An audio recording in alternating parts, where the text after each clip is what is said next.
Dr. Frans Cronje, the chairman of the board of the Social Research Foundation, the editor-in-chief of The Common Sense, and an all-round guru that we look to when it comes to anything about politics, is with us this morning for a long belated catch-up. Lovely to see him.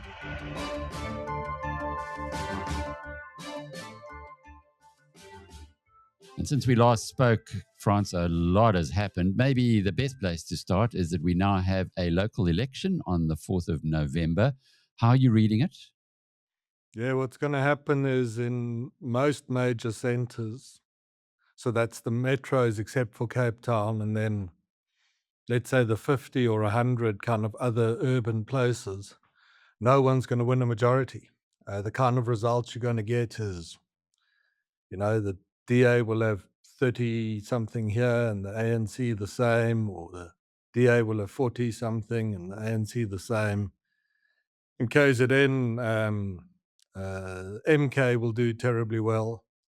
And you're going to be in a position where, I don't know, 100 municipal areas are going to have coalition negotiations to determine who's going to govern them. That's what we're in at the moment. The election result, of course, of May 2024, you'll recall the ANC gets about 40% and the DA gets 22 or whatever. And it's actually been very constant since then. We poll this at regular intervals. And but for some, tangential moments, the ANCs are just below 40 and the DAs are just above 25, and we've locked into that very stable picture now, and the local government election results will show that.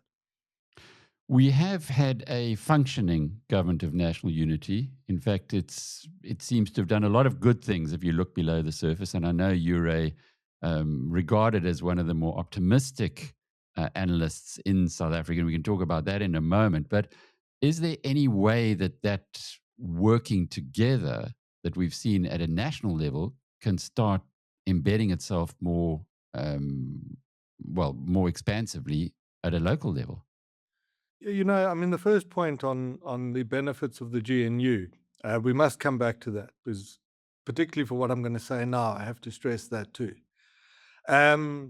Look, on the future prospects of the GNU, I think the new DA leadership is more ambivalent about the survival of the GNU than the previous DA leadership, which was vastly determined to see it survive. And they might have good reasons for that, the new leadership. We'll go into that too.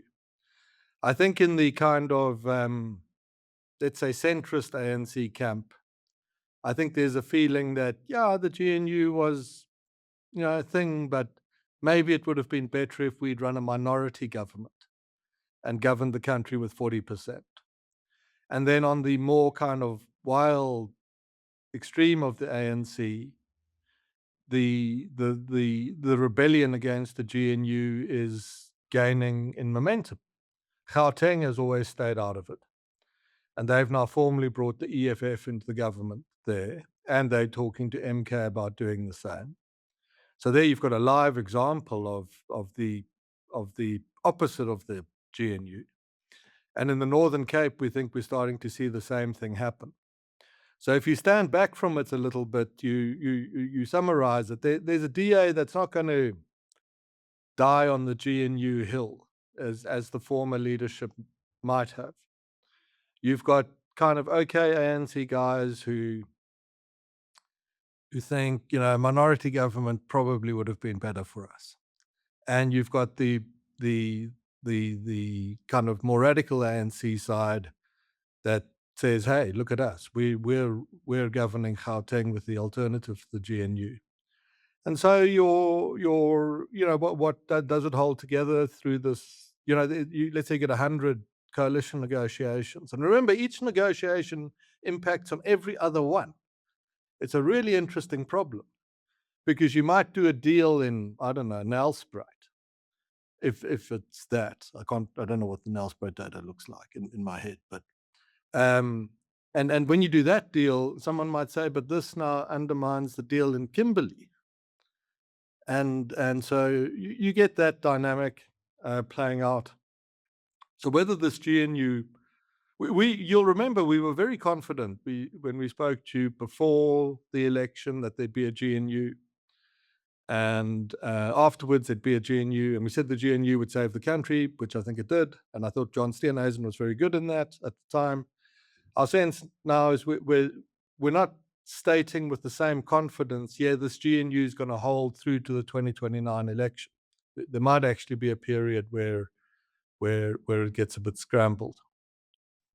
So put your finance hat on. If the GNU were to collapse, if it got scrambled, as you say, would that have an impact on things like the South African rand, given that we're such an open economy? This is such an important question. Well, this takes us back to the benefits that the GNU brought. Now, there hasn't been much by way of reform, and the economy is going to grow at 1% this year again, which is a third of the global average, which is really bad for a developing economy. It's a quarter of the emerging market average, and it's about 20% of what Africa is going to do. So, that's, I mean, you could say that's very poor. You could say, if you wanted to, look, the GNU are hopeless, a waste of time. What's this? All this unemployment. You could say that, and you couldn't really argue. But the rand is this morning 10% stronger than it was a year ago through the duration of the Iran war.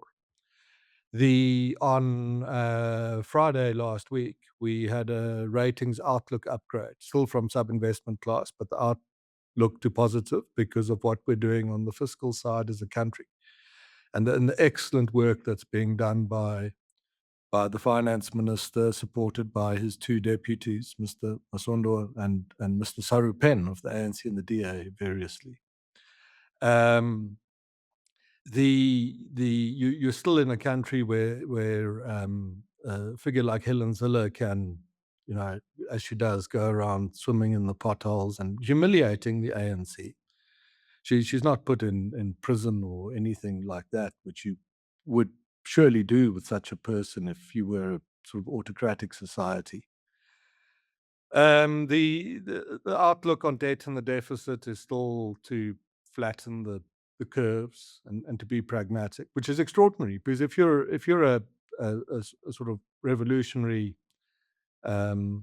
nationalist liberation party schooled in East Germany and the Soviet Union, and you are going to lose an election, let alone have, and are going to suffer humiliating losses in November in the local election, you'd be printing money now to create inflation, and we're not doing any of that. So, fixed investment rates are very low. They're at 15% of GDP. They should be at 30 if we were a normal emerging market. And at 15%, it's a care and maintenance rate. But that means that there's still care and maintenance going into the country's economy, and not the write-off. So you always suffer the problem of conjecture. And you could say, the GNU is hopeless, the economy is growing at 1%, et cetera, et cetera.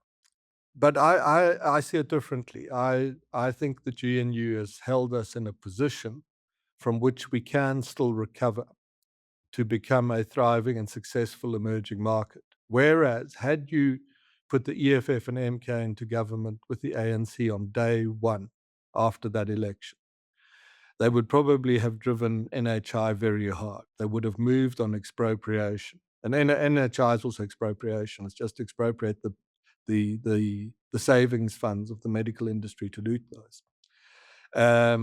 The fiscal prudence wouldn't have been there, and we wouldn't have a rand this morning 10% stronger than a year ago. We'd have a rand that would have quite easily moved in leaps and bounds. The interest rate picture here would be very different. The bond market would have been repriced for the relative degree of risk. That means that debt and the deficit would be escalating quickly, and we'd be in that steeply downward spiral from which the prospects for recovery would be hard to the point of, whether it was possible at all. And the GNU has prevented that. So I think on balance, it's certainly a much stronger position than would otherwise have been the case. There is a perception, though, that when Ramaphosa goes, and it is when, because he can't stand for a third term as the leader of the ANC, that the most likely successor is going to put together that doomsday coalition, as John Steenhuisen used to refer to it. And then? Yeah, then what happens is this. So you get let's say you get Paul Mashatile and he brings the EFF and MK into the government. And let's say they pursue NHI and EWC and whatever else. The fiscal prudence is lost. Let's just factor all of that in. Let's say that will happen. Might not happen, but let's say that will happen. Immediately, you'll see the currency come off. Immediately, you'll see the bond market move and the debt curve start to climb. And the investment rates, I don't know, can you say stagnate further, turn a little bit further negative? But it's been negative under Ramaphosa too, so that continues. And living standards will come under great pressure of ordinary people. What happens then? Well, there's an established record of that.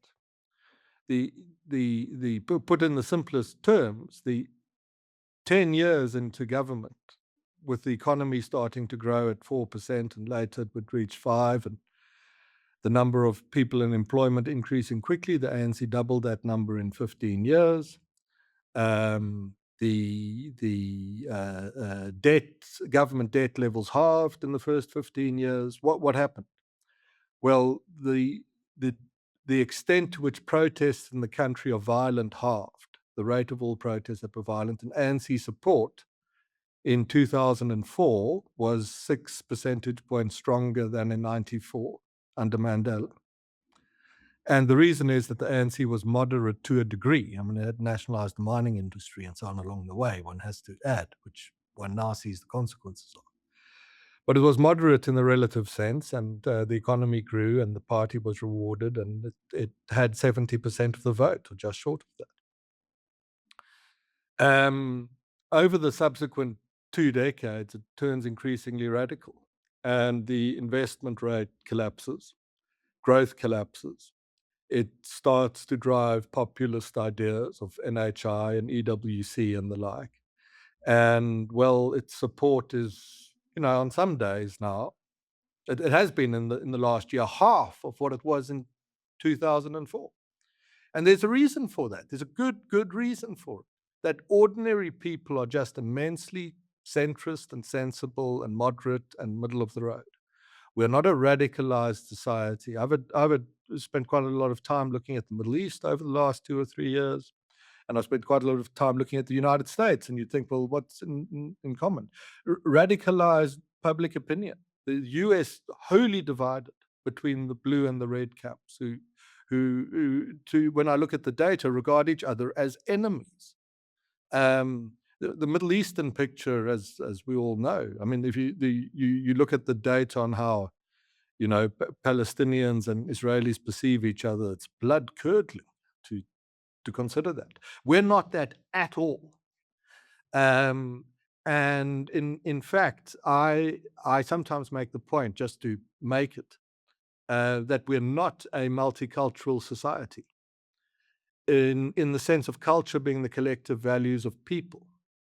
And we might be in a sort of superficial sense, we all sort of look different and perhaps speak different languages and have different sort of narrow cultural experiences and points of reference. But in terms of values, 8 out of 10 South Africans are in the same place, and that's in a very good place. And when the ANC turned radical and living standards stagnated and then deteriorated, per capita GDP in real terms is down for 15 years, so it deteriorated. What happened? People left the party. And you can definitely make it's high stakes stuff, undoubtedly. You could definitely make the argument that if Mashatile succeeds Ramaphosa, and if he then does all these things that is feared he might do, when we go to vote in 2029, the ANC is going to have 30% and the DA is going to have 40%. and that might be that's one of the results that you can get. And then there's a second result. Maybe we want to pause here, and I'll talk to you about the second result, which is the balkanization. But it's not necessarily a net downside position. And I'd say, and in fact have said to those in the ANC who care to listen, that if you do this, the balance of probabilities is you will wreck yourselves. The country will suffer for a time, but it can pull out of it. But you'll write yourselves off completely if you go this way and try and do this. But is there much reflection on that? When you have a look at that grouping in the ANC that is running Gauteng and running Johannesburg, there doesn't seem to be too much of a long-term view about what they're doing today is really going to hurt them down the line. So one would think where's the balance of power within the ANC? They don't believe that. They're acting in terms of what they believe is correct. And the belief is that if we were just a bit more radical, then we'd get back the support we lost, because at a very superficial level, our voters went to more radical parties. So therefore, if we were more radical, we can bring them back. Now, at a kind of superficial level, you'd think, oh, there's a logic to that, but there's not. Because your voters went to more radical parties as an expression of dissatisfaction with their living standards that were a consequence of your policies in government. They didn't leave because they sought more radicalism. They left because they were frustrated because their lives were going nowhere.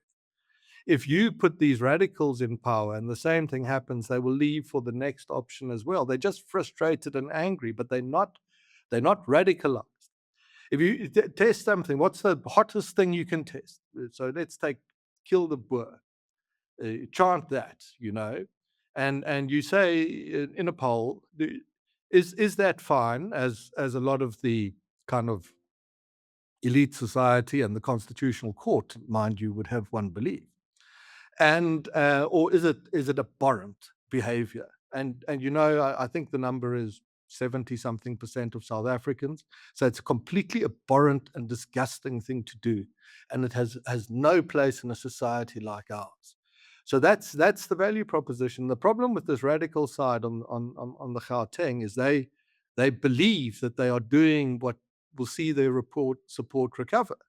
But on the latest numbers that we've got for Johannesburg, the ANC is at 30%. And it's writing itself off as a consequence. So there is a belief. There are people around, good people, and who are able to have a conversation and understand the point I've made to you here in this little chat, and are very worried about it. But they don't have. I don't think when you ask the question, who's in charge of the ANC, I don't think anyone at all. And I think everyone's kind of allowed to kind of go their own sort of way as they wish to. And the reason for that is structural. This is now our answer. We get this question a lot. Why is this answered? It's the structure. You must understand the structure. The ANC's got a board that manages its affairs, like any business would or entity. And the board's the executive committee. It's got 18 ordinary members, 20 hangers on. It's 100 people drawn from every possible perspective on the world that you could imagine, and many with nefarious intent, and many afraid, if the country was well governed, that they'd go to prison. And the chairman of the board, Mr. Ramaphosa, is trying to find common ground before moving ahead. And as it is told to me, the way a meeting kind of goes is everyone sort of gets a say, and then the chairman says, a completely different says. I mean, nationalize everything, to don't do that, to impose sanctions against the Americans, to do a deal with the Americans. And the chairman says, this is all very good, very interesting. Maybe we should just pause here and sort of reconvene in 3 months' time and consider what to do again. And you must compare that to his earliest predecessor, Mr. Mandela. who, when he inherited the ANC, same structure, fully aware of the risks, delivers his first economic policy statement before the party's had its first economic policy conference, and had the gravitas to pull that off, and hence the successes in as far as they were that followed. And this is why they lost. And so the radicals get a little bit, they get Gauteng and they're doing their GNU, and then the kind of more kind of sensible people get the treasury and they do their bit. And everyone gets to do what everyone wants to do, but slowly the vote count ticks down, down, down, down. Healthcare matters, but what matters most?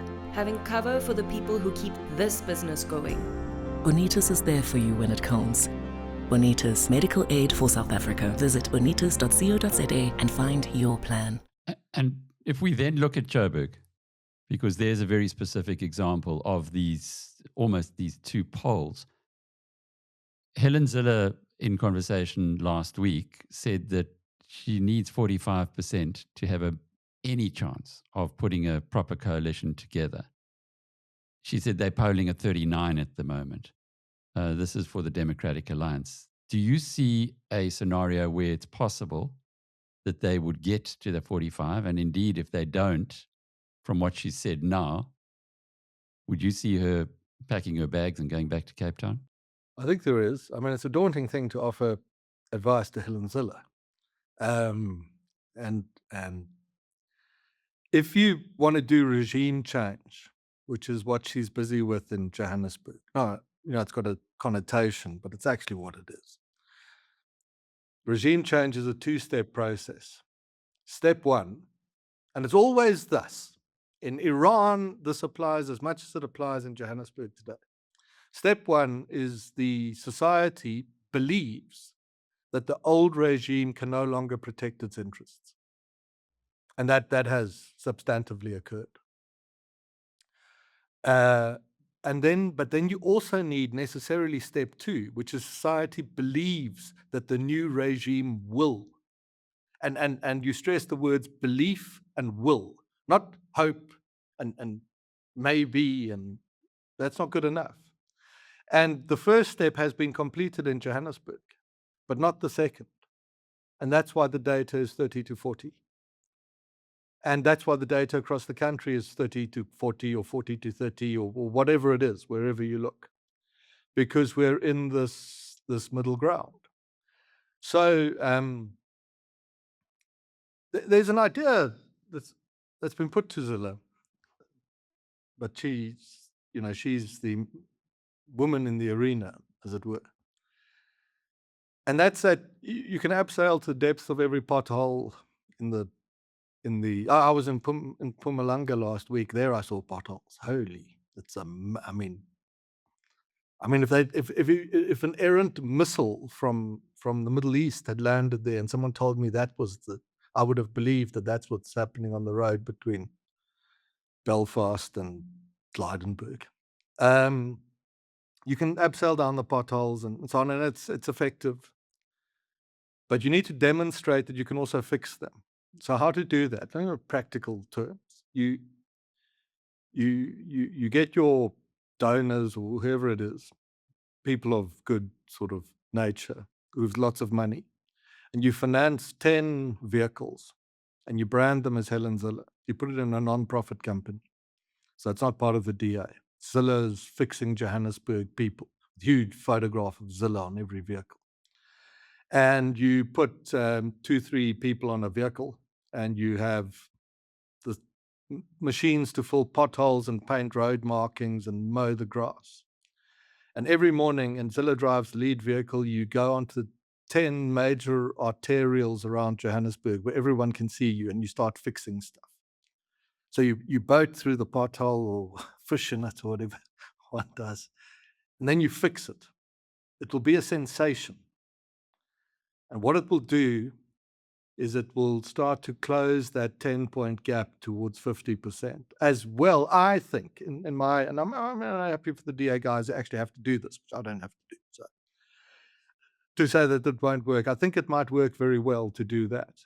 and then you could get very close to that 50% number. A few years ago, with my colleague Gabriel, who's also the SRF guy, kind of runs it, we did a series of focus groups. I can't remember, but several in one Soweto ward, because we really wanted to understand that kind of urban periphery ANC voter market. And so focus groups, you get people around a table and you get a professional facilitator and you interview them and you kind of record and you read the transcripts and you take them through a strategic conversation. We did this several times, I think, in a single board with different people. And a person in those interviews said something that's always stuck with me. That said, "Show, don't tell. We're tired. We've heard it all. We'll come, we'll fix, we'll create jobs. Show us, and then we'll vote for that." And research into youth voters and why they don't show up to vote. And if you ask them why, they say the politicians are useless. And if you say, well, think very hard, what might make you show up again? They say, well, if we see that the country's improving, we'll turn out and vote for them. And you might, as a kind of sophisticate, say, well, that's silly, you should vote in any case. The fact is they won't. So I think you've got to, we wrote a common sense editorial, mainly for Zilla's benefit. And we said, change gears and do this.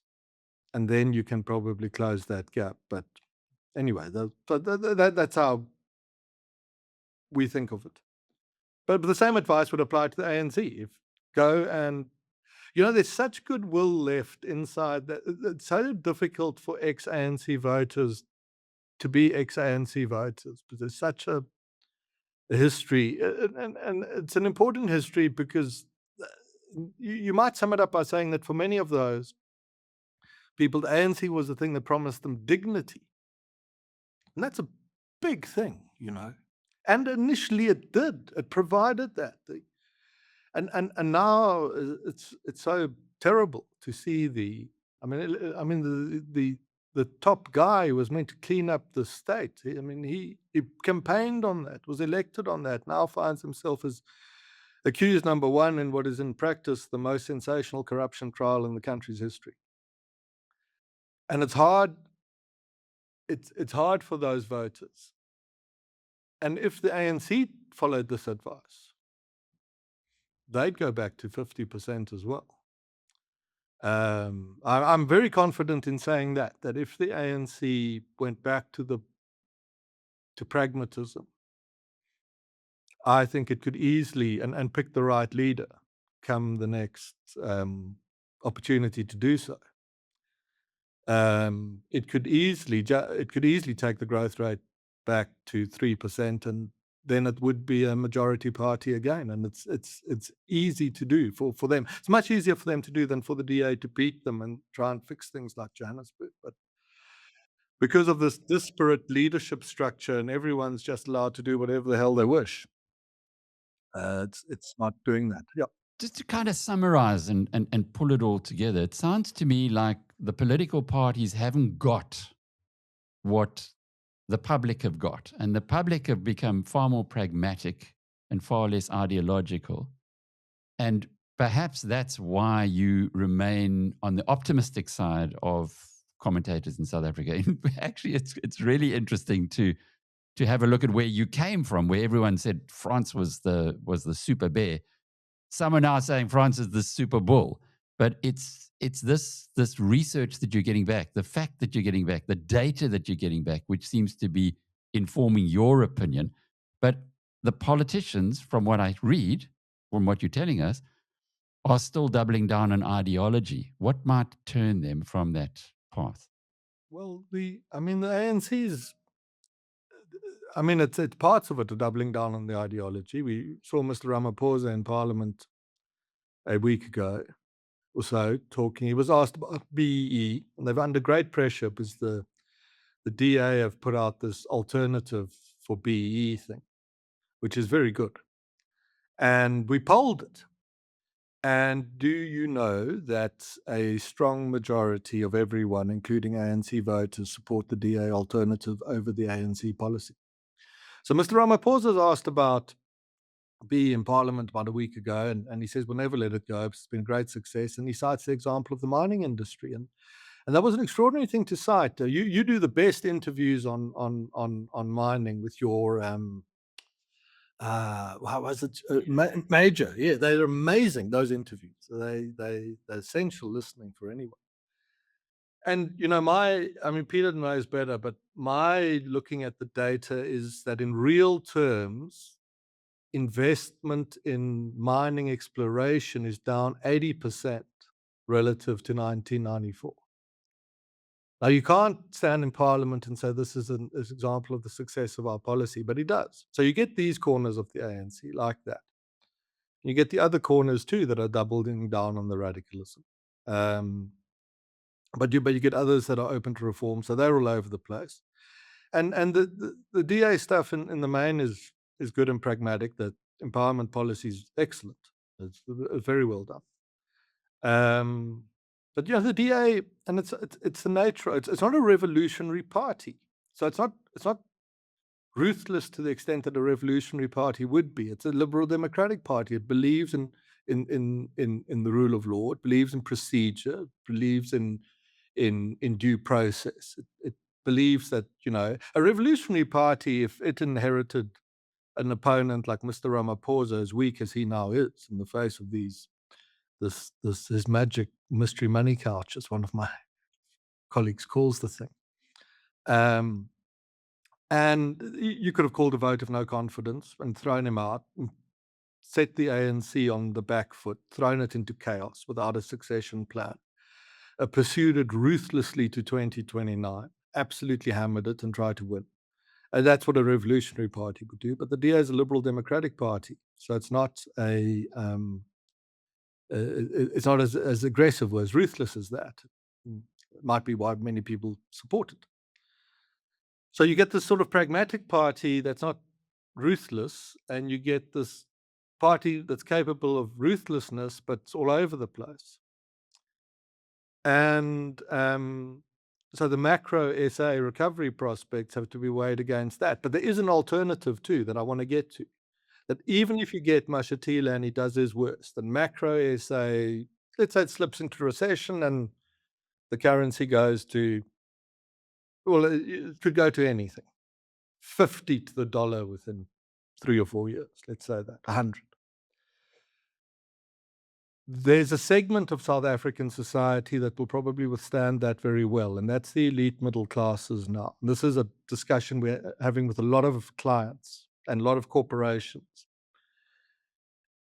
As the South African state has retreated from being able to fulfill its functions, private actors have entered en masse to take that over at a macro level. And you see it you can see it in freight transportation around the country. As the railways collapsed, how road freight levels picked up. The megawatts on people's rooftops are added in direct proportion to the extent of breakdown of Eskom's plants and equipment. And we think the ensuing what's really happening, you must put it this way, is that we're seeing what we're really doing at the moment in the country is we're testing the decision to form the union in 1910. Can that hold together? Because it has only held together, it's a funny thing, it doesn't naturally fit. It has only held together for one reason, which is that throughout there was an authority in Pretoria that either through draconian and force of arms, through the apartheid era and before that, or through the moral stature of the ANC and the initial recovery and Mandela after that, commanded the authority over the country. And that the fragmentation we're seeing now means that there will not be such an authority into the future anymore. And that the country will therefore, the union will break up into Balkans. And there'll be different kinds of Balkans. And one kind of Balkan will be elite middle class enclaves. And these enclaves will be home, and it will be sustainable long-term futures for highly skilled entrepreneurial types who are well hedged on South Africa, don't work for very large corporations, don't do business with the state, are globally mobile in terms of where they can work and how and where their money is. And that these enclaves, we think, are going to be as strong as the state is weak to an infinite degree, which means if the state's a little bit weak, then you might have your own solar power. If the state collapses into anarchy, you will be infinitely strong and you'll withstand that. And our advice now to clients is that that will hold true. And therefore, for the elite middle classes, there is no long-term downside to SA anymore. It's the first time in the country's history that that's true. And that these things are very good.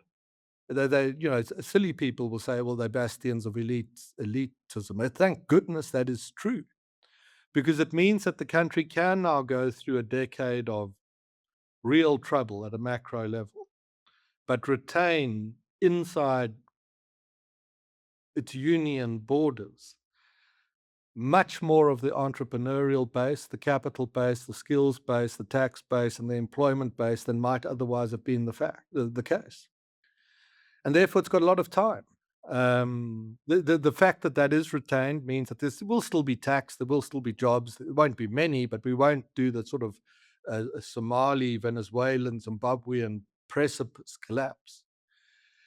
And it means that if in the fullness of time a better administration at a national level can be put together, it won't have to repatriate the diaspora to build the country.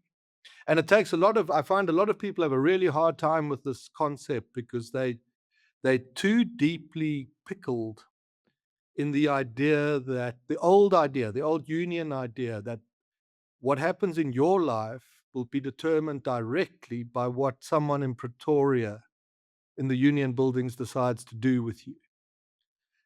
And we in the advisory firm, we don't think that's true anymore.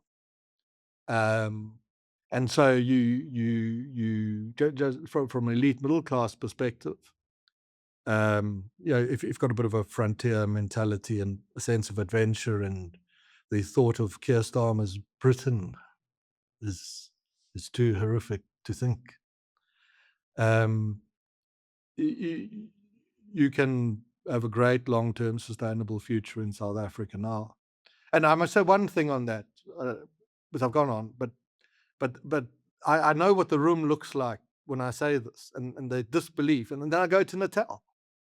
And I say, well, you don't believe me, but how about this? Imagine you're in Natal, and imagine 10 years ago, an analyst like me stood before you and told you that what's about to happen 15 years ago is the growth rate's going to go from 5% to 1%.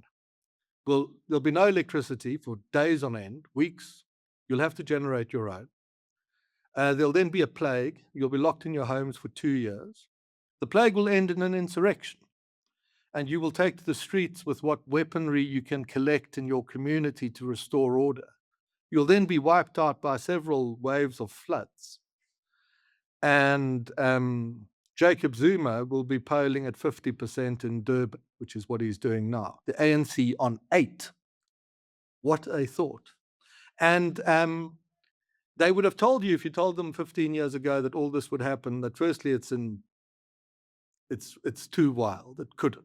But if it did, it would be an extinction level event.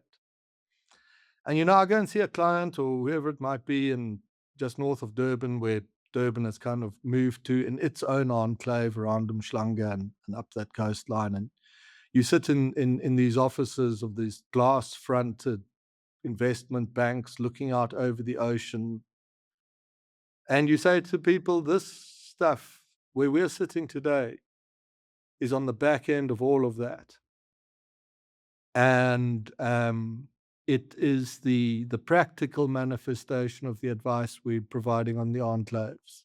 They are very, very resilient in the face of every natural, man-made disaster you can imagine. And they're sustainable. And that's now true for South Africa's middle classes as well, to a very significant degree.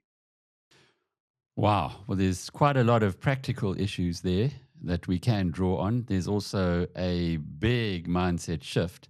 And thank you for giving us that example of KZN, Frans, because it certainly does open one's eyes to the reality is not what the conjecture would have it, which would be doom and gloom and chaos, etc. But just before we go, what chances would you put on some kind of sobering up of the politicians, particularly within the ANC, and particularly those who deeply invested in the status quo against the balkanization, whether in through the breaking up of independent KZN, independent Western Cape, but just the balkanization as we are seeing in different parts of the country? The great mass of the politicians won't sober up. But that doesn't matter. Pick a ruthless chap at the top of the party, a figure like Patrice Motsepe, run it with executive authority like Mandela did. It doesn't matter what the constitution says, a proper ruthless chap knows that, any serious CEO knows how to manage his board. You hardly go around and ask everyone what to do. No great entrepreneurs did it. I mean, Elon Musk didn't establish a committee and ask them what he should perhaps do with his life, and someone said, become a, it's not how it works. It's not what Thatcher did. It's not what Xi didn't do that in China. Get everyone to have a say and find the middle ground and go with that. Would have collapsed into chaos. You need Patrice Motsepe. He's the only chance. And to credibility, recall I was very skeptical of CR17. Said it's not a reformer from day one. So it's not like we buy into every one of these horizons. If it's him, and you run it like Mandela did, that story of earlier, then easy. You'll whip it into shape. It's just disparate, big, and everyone does whatever they want because it's the manner in which the current chairman has run the board. Change the chairman, you'll change the outcome. But will you change the chairman? That's really my question. What chance do you think of that happening versus a balkanization being the obvious alternative? Well, we've polled Patrice Motsepe. Even before last year, before people thought of him as an ANC candidate, if you just asked the question, who do you think the best leader for the ANC would be? He came out on top. Then we polled it again at the end of the first quarter of this year. Whatever it was, had started the website of his campaign. And the people were talking about the idea. It became an idea in the public mind. Motsepe could be the leader. And we polled him then, and man, he was taking off like an absolute rocket ship. And amongst ANC voters, they were so enthused at the idea of him. And the way we put it to people who spoke to at the time was that the ANC might think it's having a debate about who its next leader is, but the debate is settled in the minds of people. And in that tall, sensible party, with any sense of self-preservation, even respect for its own history, because that's the most striking thing for me about the ANC. It has this history of these under difficult. You must understand the eras of the time, the Cold War, but Tambo, Luthuli, Mandela, and the like. Any party that actually cared about that would hasten Motsepe into the role, and the economy would recover immediately. Within a year, it would be at 3% growth, and the ANC would win the next election with 55%, and the DA would go back to being the opposition, which it is very good at, and has done a spectacular job in. There's a reason we're still a democracy today is because of the efforts of people like Tony Leon and the opposition. Is almost more important than the government. And he's there for them to pick. But will they do that? Well, they haven't taken a sensible decision in their own long-term best interest for 7 years. So I don't know if they will. But it's lying right there. Recovery, shortcut, short circuit the whole process, and they're back. but I don't know if they'll do it. Dr. Frans Cronje, as always, good talking with you. Thank you for your insights today. And I'm Alec Hogg from biznews.com. Thanks, Alec.